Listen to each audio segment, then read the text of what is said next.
burada geçir günü ya. Hemen biter sandın, işine geç kaldın. Unutamaz artık ya. Uçağını kaçır hadi ya. Benle burada geçir günü ya. Welcome to Pop and Politics, your guide to art and culture in Turkey. I'm your host, Kenan Behzat Sharpe. Each week we host an artist, musician, director, writer, actor, or other creative worker in Turkey. This week we're joined by Seda Erciyes, a rising star in the local music scene. Her sound is a unique combination of R&B, jazz, and hip-hop. She got her start working as a jazz vocalist with various choirs and ensembles, performing at concerts and festivals throughout the country. In 2018, she was signed to Epic Istanbul, a division of Sony Music Entertainment, Turkey, focusing on independent-minded and experimental local musicians. Since then, she has released a slew of singles, each more interesting than the last, that has brought a new breath to the music scene here. Seda has also attracted the attention of the fashion world with her unique style and aesthetic, doing photo shoots for companies like Beyman. She is also currently working on her first full-length album. Seda, welcome to Pop and Politics. Hello, how are you? Doing great. Thanks for being here. Of course. Thanks for the great introduction. And thanks for the support from the very beginning. I see it and I appreciate it. Of course, it's my pleasure.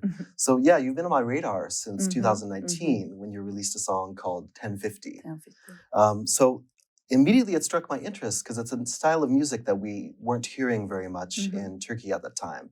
There's this whole new generation of R&B artists, mostly coming from the States and other places, people like Blood Orange and Kalala and Solange, people like that.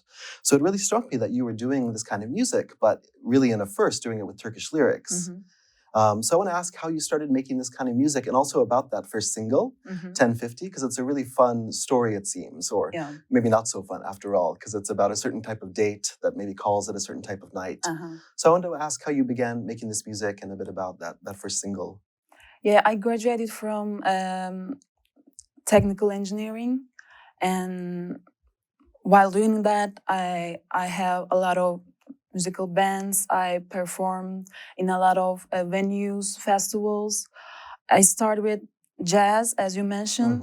I get a lot of lessons from great musicians. I play with a lot of great musicians.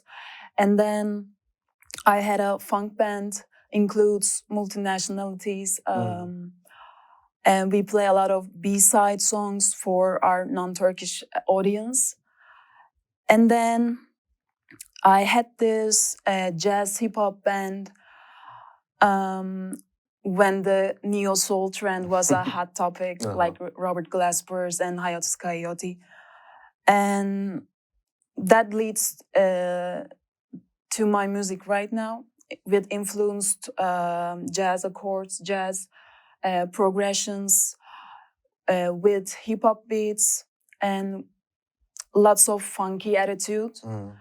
I start writing my own songs in kind of R&B pop genre.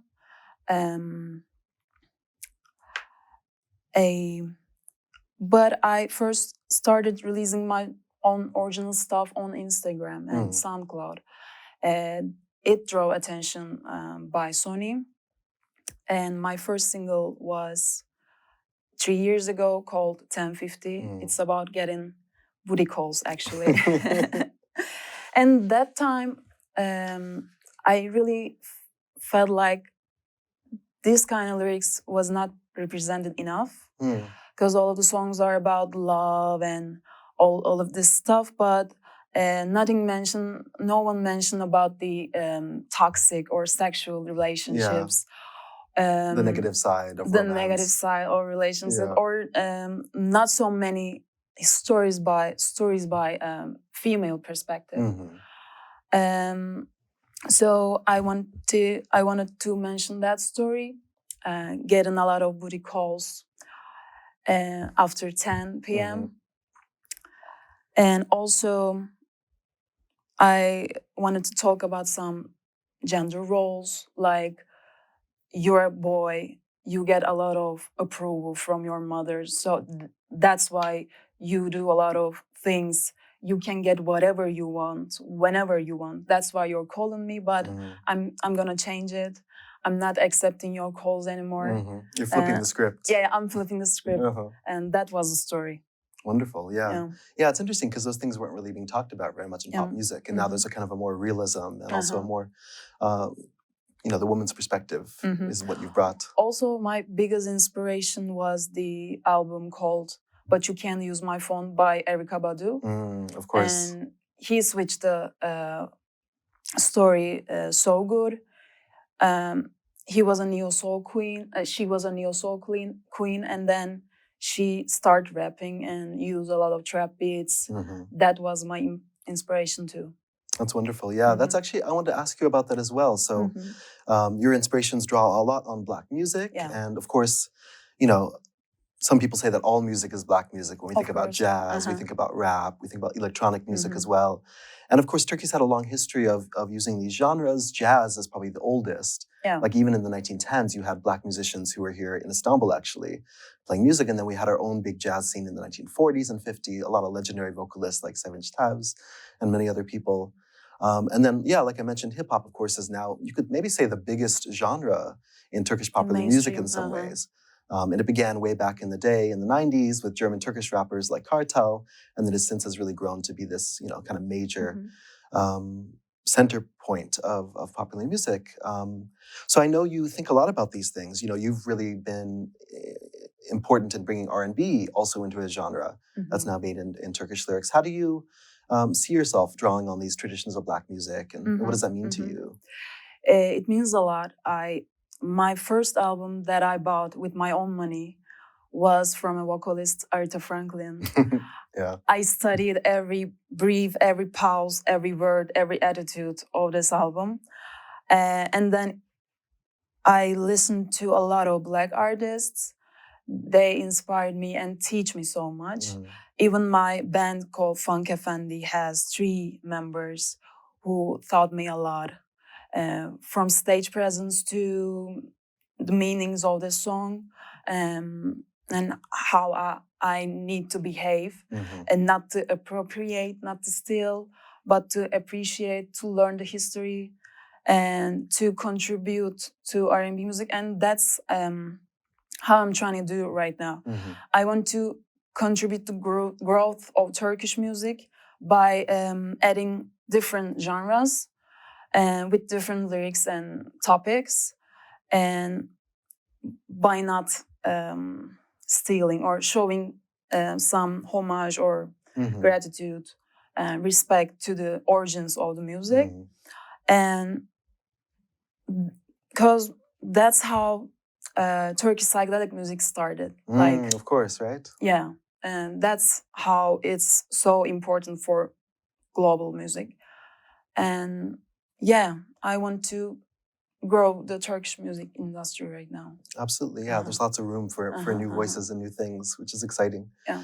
I want to ask you something a bit more now practical and down to earth, which is it possible to make a living off of music? So I know you were working a white-collar job, you're a professional, and you decided to slow that down and really just focus on your own music. What is the practical aspect of this life like for you? Yeah, I was graduated from engineering, and my mom never support the music business. It's the classic story, right? Yeah, as a child of middle-class parents, I never thought music was would be my main job.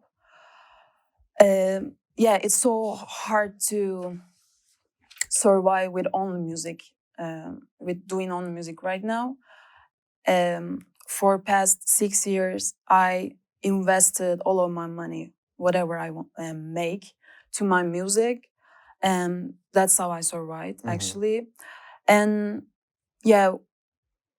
musicians and artists are the first one to shut down when some crisis happen, like even economical or some extraordinary like pandemic. Musicians are the first one to shut down because they seem as the entertainment industry. Or like when a tragic event happens, concerts are canceled immediately. Of course. I get my mom's point of view now. But that's how we survive. And not only musicians right now in Turkey, but a lot of professions have 2 or 3 jobs at the same time. So it's a hard era for us. Yeah, the crisis is general, but it affects people like musicians as well really deeply. Yeah. Definitely. Speaking of different kinds of crises and issues we're going through, I want to ask you about a specific song of yours that I find really impactful, and that's the song Belly Dancer. Yeah. So this is the thing I've noticed in your music. There's something unapologetically both feminine and also feminist about it. And in that song Belly Dancer, you talk about, women wandering the streets with knives and protecting themselves. And I've heard you talk about it as a song that you wrote for LGBTQ plus people and sex workers. So I'm curious, what are the kind of, political influences and how you see how your music interacts with these kinds of issues? Representation matters for me so much. I want to represent female artists, queer people, minorities in my music, and putting female figure front is my main purpose, like my main fight. I don't know. Definitely. Yeah, and the belly dancer was a metaphor for all of these people who are not ashamed of the way they live, or the way they survive. I wanted to mention that and represent us in the song. Also, the sexual freedom is so important for me, for the women. I want to show the women's ownership of their bodies and sexualities. That's always been my main topic on my songs, from my looks to my social media to my tweets, everything.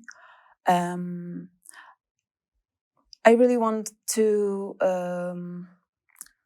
female sexuality reform in this Turkish music industry. Yeah, I was going to ask about that. What are these issues like in the music industry? Do you see a lot of sexism present, or a lot of sort of judgmental ways people approach women? I see a lot of slut shaming here, but they don't realize they're doing it. I see a lot of prejudgments, as you mentioned, and I see a lot of sexist lyrics in the rap music, and also from some female rappers.